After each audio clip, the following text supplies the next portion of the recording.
Hello, dear friends. Welcome back to your online class. Today we are going to discuss about tenses. It is very most important topic.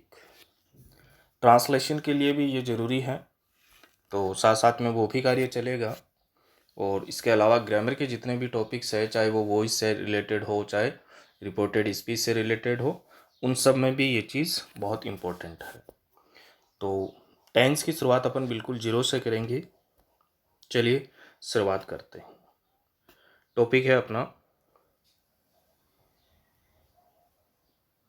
Tense यानी काल। ठीक है, अब tense का मतलब क्या होता है पहले तो ये समझिए। टेंस जो है वो एक लैटिन वर्ड है। लैटिन वर्ड है जिसका नाम क्या है? टेम्पस। क्या है? टेम्पस। इस लैटिन वर्ड टेम्पस जिसका अर्थ होता है, जिसका मीनिंग होता है, टेम्पस का अर्थ क्या होता है? टाइम। क्या होता है? टाइम यानी समय। टेम्पस का अर्थ क्या हो गया? टाइम यानी समय।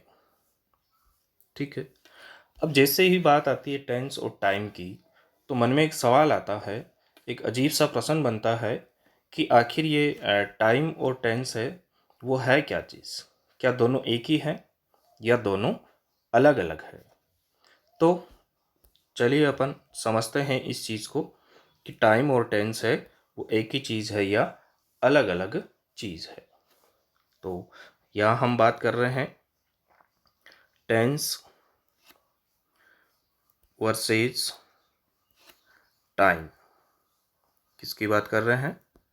टेंस वर्सेस टाइम, यानी टेंस क्या है और टाइम क्या है। ठीक है, तो जहाँ तक आपको जानकारी में होगा, टेंस जो है वो टाइम से एक अलग कंसेप्ट है। यानी आप कह सकते हैं टेंस और टाइम दोनों कुछ हद तक मिलते जुलते हैं और कुछ हद तक अलग अलग है। अब अलग कैसे हैं? तो देखिए, टेंस की अगर हम बात करें तो आपको पता है टेंस जो है वो एक क्या है? ग्रामेटिकल टर्म है। क्या है? ग्रामेटिकल टर्म, यानी इसका संबंध किससे है? ग्रामर से है। किसका? टेंस का। ठीक है, अब इसके बाद हम बात कर रहे हैं किसकी?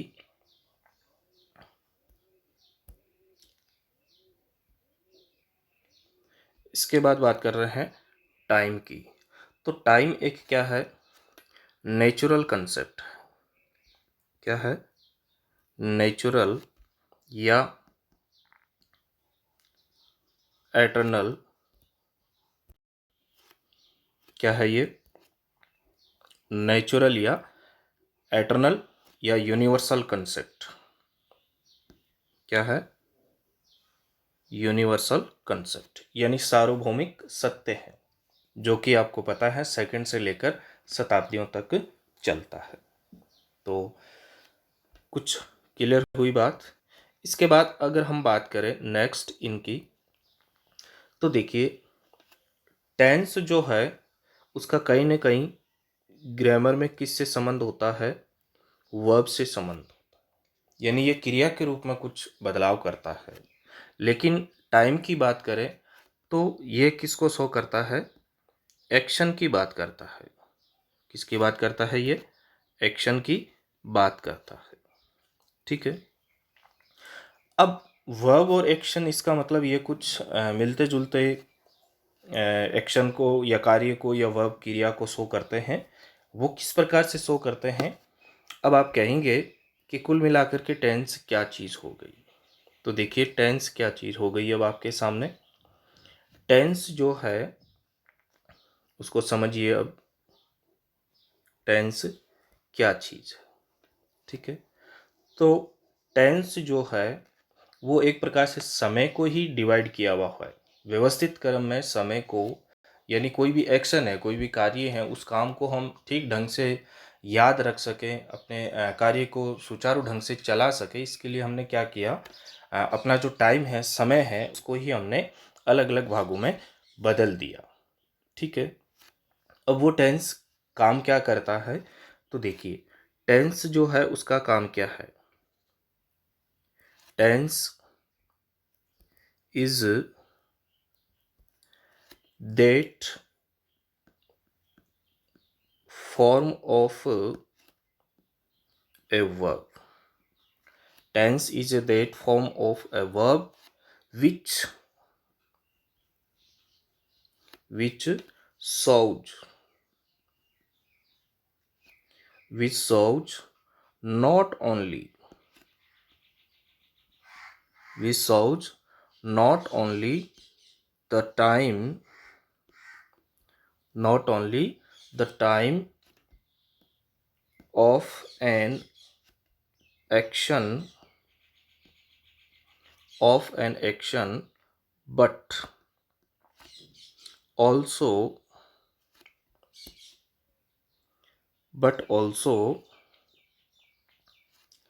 और क्या करता है ये, the state of an action और इवेंट। अब देखिए इस बात को फिर से समझिए, टेंस का कार्य क्या है। तो tense is that form of a verb, यानी क्रिया का वो रूप है, which shows not only the time of an action, जो न केवल ये बताता है कि कौन सा कार्य किस समय हुआ, but also the state of an action और इवेंट, यानी उस एक्शन और इवेंट की स्टेट यानी स्थिति के बारे में भी बताता है। तो आई थिंक ये बात भी आपके क्लियर हो गई होगी। इसके अलावा आप कह सकते हैं कि दूसरे शब्दों में अगर हम बात करें तो आप यूं बोल सकते हैं इसको, क्या है कि टेंस जो है वो क्या करता है, टेंस चेंजेस यानी परिवर्तन करता है, tense changes the form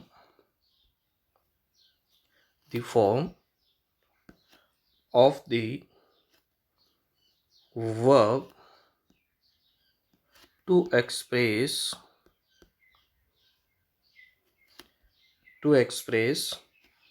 the time of an action। क्या समझे कि tense changes the form of the verb to express the time of an action, यानी किसी कार्य के समय के मुताबिक क्रिया के रूप में जो परिवर्तन होता है उसको हम क्या बोलते हैं, उसको टेंस बोलते हैं। ठीक है। अब देखिए कुछ उदाहरण के माध्यम से इन चीज़ों को समझिए कि टाइम और टेंस अलग अलग कैसे हो सकता है। जैसे यहाँ मैं कुछ उदाहरण लिख रहा हूँ। फर्स्ट एग्जाम्पल है, जैसे राहुल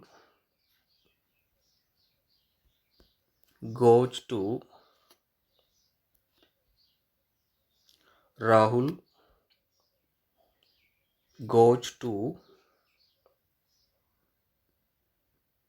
स्कूल डेली। अब देखिए यहाँ पर Rahul goes to school daily, Rahul रोज स्कूल जाता है, तो इसका मतलब ये प्रेजेंट की बात कर रहा है। अब दूसरा सेंटेंस देखिए, Rahul went to school yesterday, Rahul went to school yesterday, यानी कल वो स्कूल गया। कौन? राहुल। अब यहाँ बीते हुए कल की यानी पास्ट की बात हो रही है। इसके बाद देखिए next example number third. Example number third है, Rahul will go to school tomorrow. Rahul will go to school tomorrow. Tomorrow यानी आने वाले कल को, इसका मतलब ये किसकी बात कर रहा है? जी बिल्कुल, फ्यूचर की बात कर रहा है। अब यहाँ तक तो ये बात समझ में आ गई, प्रेजेंट, पास्ट और फ्यूचर। ठीक है, जैसी वर्ब है वैसा ही इसमें एक्शन की बात की गई है, उसके टाइम की बात की गई है। लेकिन आगे के कुछ एग्जाम्पल है, इसको बड़े गौर से देखिएगा। एग्जाम्पल क्या है? नेक्स्ट एग्जाम्पल है आपके, जैसे राहुल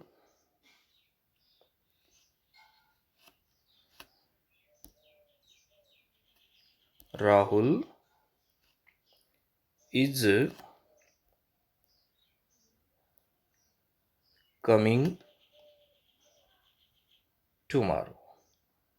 अब इस सेंटेंस को देख के आप कहेंगे सर यहाँ तो इज कमिंग यानी प्रेजेंट की बात हो रही है और यहाँ टुमारो यानी फ्यूचर की बात हो रही है, तो ये कैसे हुआ? तो देखिए, कुछ इस प्रकार के प्रेजेंट टेंस की फॉर्म लगा करके भी हम सेंटेंसेज बनाते हैं जो किसको शो करते हैं?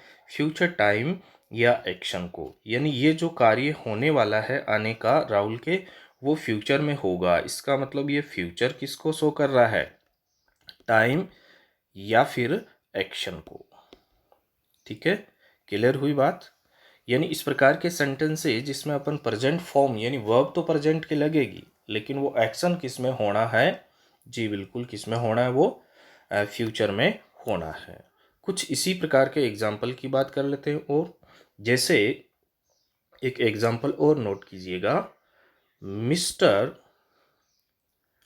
शर्मा रिटायर्स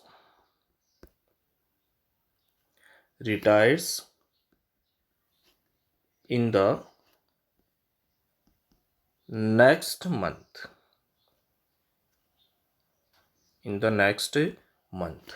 अब आप कहेंगे कि यहाँ जो रिटायर्स वर्ब है वो तो प्रेजेंट की है और यहाँ नेक्स्ट मंथ आ गया यानी फ्यूचर की बात कर रहा है। तो ध्यान रखिएगा स्टूडेंट्स, ऐसे कुछ सेंटेंसेज जिसमें वर्ब तो प्रेजेंट की लगती है, लेकिन वो जो कार्य होने वाला है वो आपके किस में होगा? फ्यूचर में होगा। तो आई थिंक आपके ये बात समझ में आ गई है।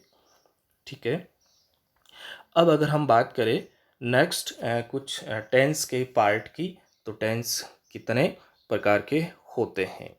ठीक है, तो समझे इन चीज़ों को। अब हम टेंस के प्रकार की बात करें तो टेंस मुख्य रूप से 3 भागों में डिवाइड है। फर्स्ट की अगर हम बात करें तो आपके हैं प्रेजेंट टेंस। कौन सा है? Present tense. सेकंड है पास्ट टेंस और थर्ड है फ्यूचर टेंस। ठीक है, प्रेजेंट यानी वर्तमान काल, पास्ट यानी भूतकाल, ठीक है, और फ्यूचर यानी भविष्य काल। ठीक है, तो इस प्रकार से प्रेजेंट, पास्ट और फ्यूचर 3 टेंस हो गए मुख्य रूप से। ठीक है, जो कार्य प्रेजेंट में हो रहे, जो कार्य पास्ट में हुए और जो कार्य फ्यूचर में होंगे। क्लियर हुई बात? इसके बाद देखिए नेक्स्ट। अब देखिए इसके सब पार्ट्स, ये तो हो गए अभी तक जो पढ़े वो मेन पार्ट्स हो गए। अब इन प्रत्येक के क्या है? कुछ उपभाग है यानी सब पार्ट्स है। ठीक है, सब पार्ट्स में इसको 4 भागों में डिवाइड किया गया है। पहले अगर हम बात करें तो फर्स्ट होता है आपके इसमें सिंपल, या इसी को कहा जाता है इंडेफिनेट। ठीक है, सिंपल या इंडेफिनेट यानी सामान्य स्थिति की बात करता है, सामान्य या अनिश्चित। ठीक है, इसके बाद हम बात कर रहे हैं इसके नंबर 2 पार्ट की। तो इसका सेकंड पार्ट होता है वो होता है आपके कंटिन्यूअस। क्या होता है? कंटिन्यूअस। या इसको क्या कहा जाता है? प्रोग्रेसिव भी कहा जाता है। क्या कहा जाता है? प्रोग्रेसिव। ठीक है।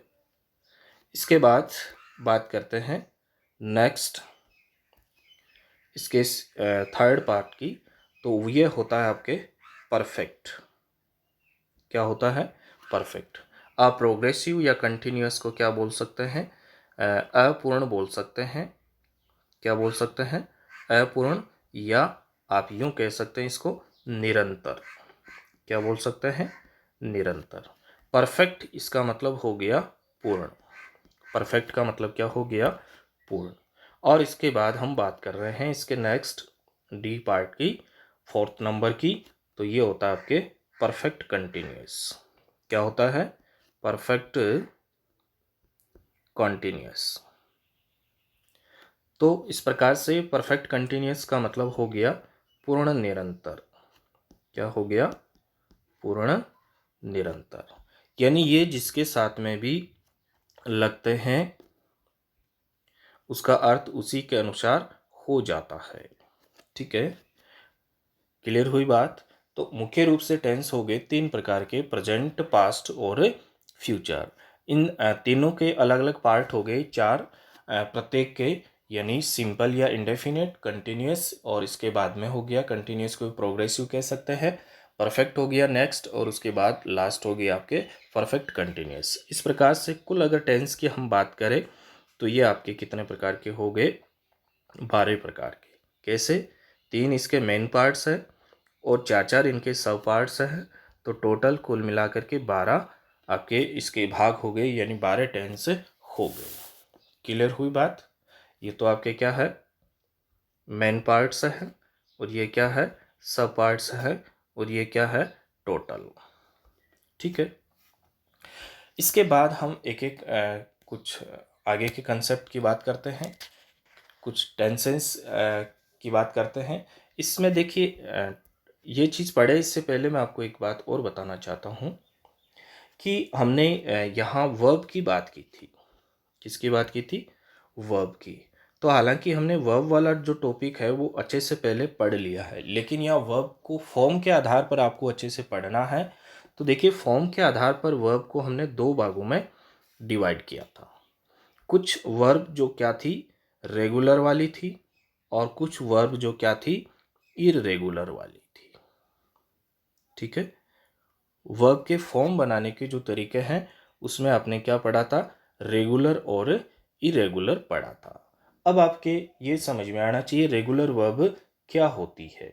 यानी इस प्रकार की वर्ब जिसके लास्ट में, यानी वर्ब के लास्ट में टी, डी या ईडी जोड़ने पर उसकी जो फॉर्म है वो बदल जाती है सेकंड और थर्ड में, तो उसको बोलते हैं रेगुलर वर्ब। जैसे उदाहरण के तौर पे टॉक। अब इसकी सेकंड और थर्ड कैसे बनेगी? Talked, talked. यानी आप ये बात कह रहे हैं यहाँ ईडी लगने से इसकी क्या बन गई? सेकंड और थर्ड फॉर्म बन गई। तो इस प्रकार की जो वर्ब होती है उसको क्या कहते हैं? रेगुलर वर्ब कहते हैं। इसके बाद हमने बात की थी इरेगुलर वर्ब्स की। तो जिसमें क्या नहीं लगता हो, जिस वर्ब के लास्ट में क्या नहीं लगता हो? डी, इसके अलावा ईडी या टी। ठीक है, सॉरी, ये वही बातें हैं जो आपने पहले पढ़ी है। देखिए क्या कौन कौन सी बातें? जिस वर्ब के लास्ट में क्या नहीं लगता हो? फर्स्ट जो आपके हैं टी, इसके बाद में है डी, और इसके बाद में ईडी। यानी ये नहीं लगते हो। ये नहीं लगने पर जो वर्ब की फॉर्म चेंज हो, इसमें आपने पढ़े थे जिसकी फर्स्ट, सेकंड और थर्ड तीनों फॉर्म सेम हो, जिसकी तीनों फॉर्म क्या हो? अलग अलग हो, जिसकी सेकंड और ये फर्स्ट और थर्ड फॉर्म क्या हो? सेम हो। तो इस प्रकार से चार प्रकार के आपने क्या पढ़े थे? इरेगुलर वर्ब्स पढ़ी थी। ठीक है। तो रेगुलर और इरेगुलर वर्ब के बाद देखिए अगर हम बात करें तो यहाँ आपको ध्यान में रखना है नेक्स्ट जो बात है वो आपको कि जो एक वर्ब होती है उसकी फॉर्म कितनी होती है, यानी एक वर्ब के 5 रूप हो सकते हैं। फर्स्ट फॉर्म की जैसे बात करें, जैसे गो है। सेकंड फॉर्म की अगर बात करें तो जैसे वेंट है। थर्ड फॉर्म की अगर बात करें तो जैसे गॉन है। ठीक है, इसी प्रकार से अगर हम बात करें इसके फोर्थ फॉर्म की, तो आपके क्या हो गया, आईएनजी वाला, यानी गोइंग हो गया। और इसके बाद फिफ्थ फॉर्म की बात करें तो आप इसको फिफ्थ फॉर्म को बोल सकते हैं गोज, सिंगुलर सब्जेक्ट के लिए, या टू गो यानी टू इन्फिनेटिव वाली वर्ब्स। तो इस प्रकार से एक वर्ब के हैं वो मैक्सिमम जो फॉर्म्स है वो कितनी हो गई, 5 फॉर्म हो गई। अब कुछ वर्ब्स हैं जो आपको थोड़ा प्रैक्टिस करना है। ग्रामर की आपकी जितनी भी बुक्स है उसमें फर्स्ट सेकंड थर्ड फॉर्म इस प्रकार से कुछ फॉर्म्स है वो मिल जाएगी, आपको उनकी अच्छे से प्रैक्टिस करना है। ठीक है, अब देखिए कुछ बातें और पढ़ लेते हैं इन चीज़ों को समझने से, टेंस को शुरू करने से पहले। ठीक है, अब ये बातें भी इम्पोर्टेंट है और ध्यान क्या रखना है। पहला पॉइंट नंबर 1 आपको ये ध्यान में रखना है कि जब वर्ब की यानी क्रिया की अपन क्या बनाते हैं, फर्स्ट, सेकंड और थर्ड, यहाँ तक तो आपके क्लियर हो जाती है बात कि भाई फर्स्ट सेकंड थर्ड फॉर्म क्या है। ठीक है, फर्स्ट फॉर्म की बात करें तो ये प्रेजेंट हो गया, सेकंड फॉर्म की बात करें तो पास्ट हो गया, और इसके बाद में अगर हम थर्ड फॉर्म की बात करें तो ये आपके क्या हो गया, परफेक्ट हो गया। ठीक है, अब इसके बाद देखिए फोर्थ फॉर्म, ये जो फोर्थ फॉर्म है वो वर्ब के साथ क्या लगने से बनती है, आईएनजी लगने से। और फिफ्थ फॉर्म है वो आपके वर्ब के लास्ट में एस या ईएस लगने से, या आप कह सकते हैं इस वर्ब से पहले टू लगने से, 2+V1। तो इस प्रकार से ये बातें भी आपको ध्यान में रखना है। इसके बाद देखिए सेकंड अगर हम कंसेप्ट की बात करें तो ये ध्यान में रखना है कि वर्ब के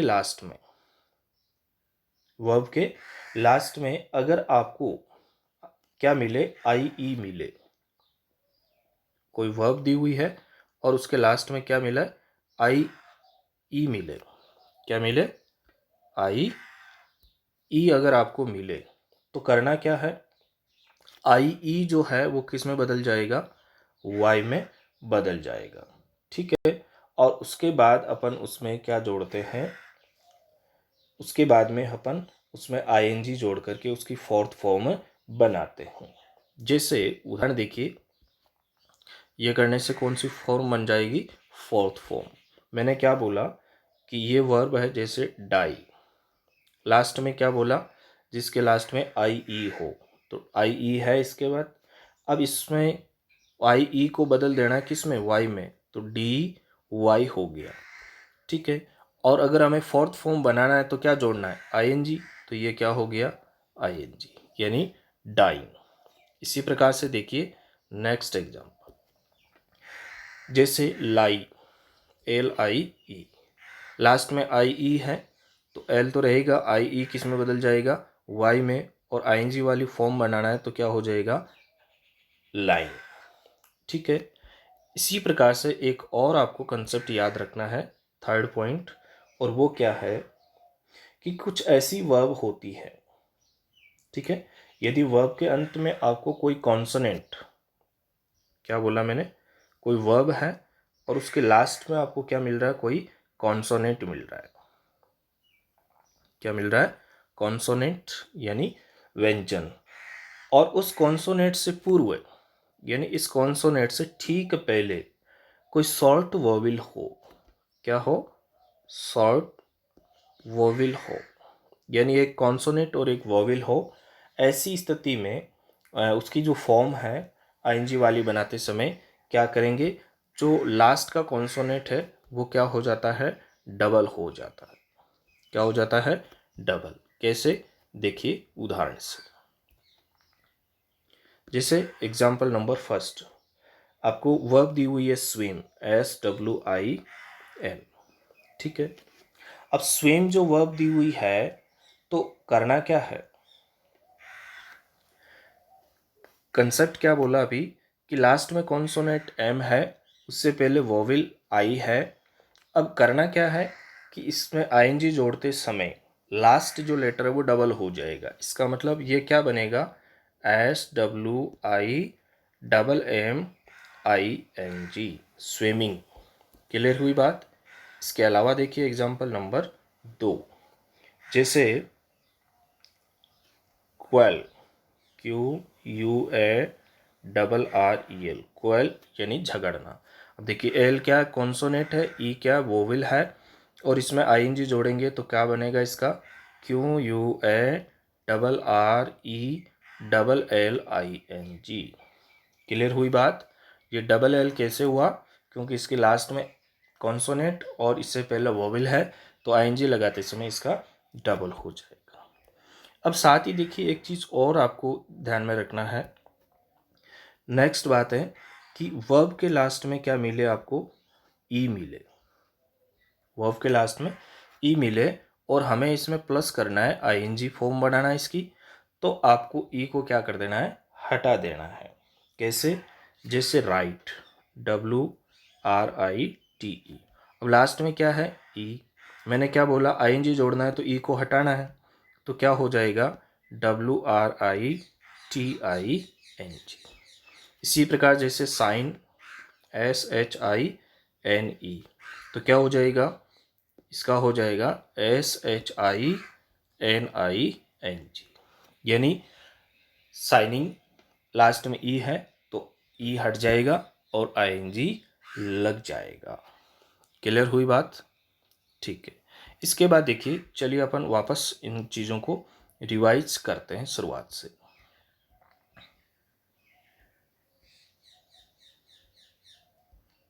देखिए सबसे पहले हमने क्या पढ़ा,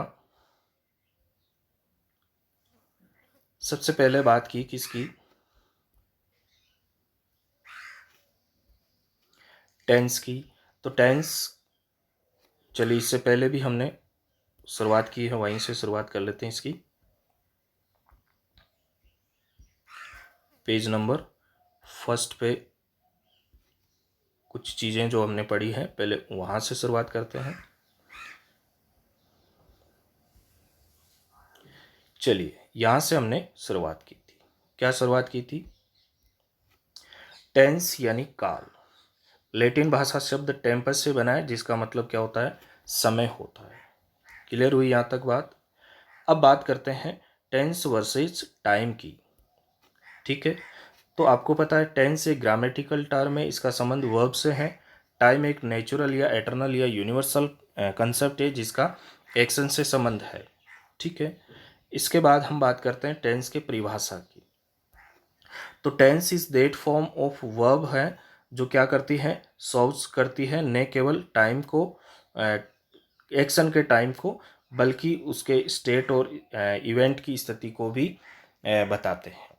ठीक है, यानी उसके एक्शन और इवेंट की स्थिति को भी बताते हैं। इसके अलावा आप यूँ कह सकते हैं इसको, टेंस जो है वो क्या करता है, बदलाव करता है, परिवर्तन करता है फॉर्म ऑफ वर्ब में, क्या करने के लिए, अभिव्यक्ति करने के लिए टाइम ऑफ एन एक्शन। उदाहरण के तौर पे देखिए यहाँ पर, जैसे Rahul goes to school daily. अब देखिए डेली क्या शो कर रहा है, प्रेजेंट को शो कर रहा है, तो यहाँ वर्ब क्या लगी, प्रेजेंट की, गोज।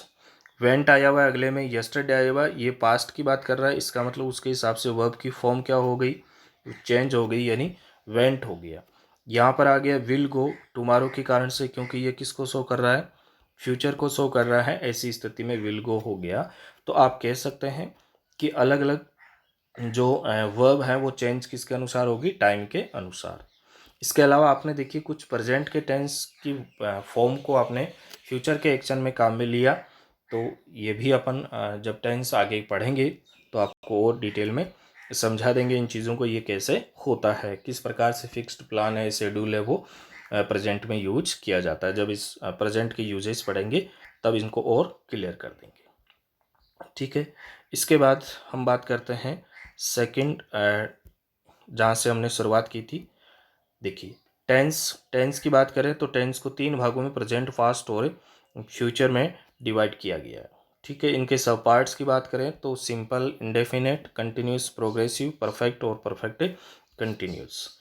ठीक है, इसके बाद वर्ब की बात करें तो इसमें आपको रेगुलर और इरेगुलर वर्ब ध्यान में रखना है। एक वर्ब के मैक्सिमम 5 रूप होते हैं, फर्स्ट, सेकंड, थर्ड, फोर्थ और फिफ्थ। ठीक है, इसके बाद हम बात करते हैं वर्ब के अलग अलग कुछ पॉइंट की। तो हमने क्या पढ़ा था कि एक वर्ब के इस प्रकार से 5 रूप होते हैं। फोर्थ रूप होता है वो आईएनजी लगने से बनता है। फिफ्थ रूप एस या येस या टू प्लस वर्ब की फर्स्ट फॉर्म लगाने से बनता है। उसके बाद में हमने पढ़ा कि जिस वर्ब के लास्ट में आई ई हो, आईएनजी लगाते समय आई ई वाई में बदल जाता है। जिस वर्ब के लास्ट में कॉन्सोनेंट हो और उससे पहले वोवेल हो, ऐसी स्थिति में लास्ट जो वर्ड है कॉन्सोनेंट है वो डबल हो जाता है।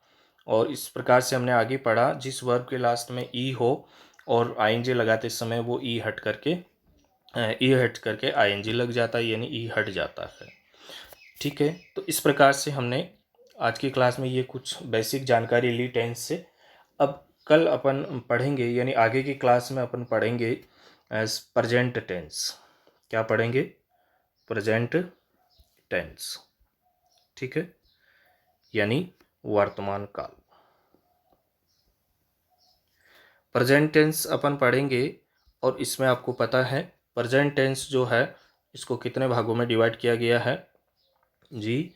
4 भागों में। पहला कौन सा हो गया? सिंपल हो गया प्रेजेंट या प्रेजेंट इंडेफिनेट। ठीक है, सिंपल या इंडेफिनेट। ठीक है,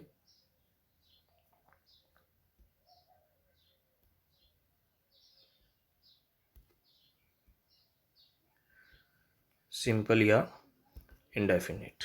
इसके बाद हम पढ़ेंगे प्रेजेंट का कंटिन्यूअस या प्रोग्रेसिव। इसके बाद अपन पढ़ेंगे प्रेजेंट का परफेक्ट। ठीक है, और इसके बाद अपन पढ़ेंगे प्रेजेंट का परफेक्ट कंटिन्यूअस। ठीक है, तो आज की क्लास में इतना ही, बाकी की चीज़ें अगली क्लास में पढ़ेंगे।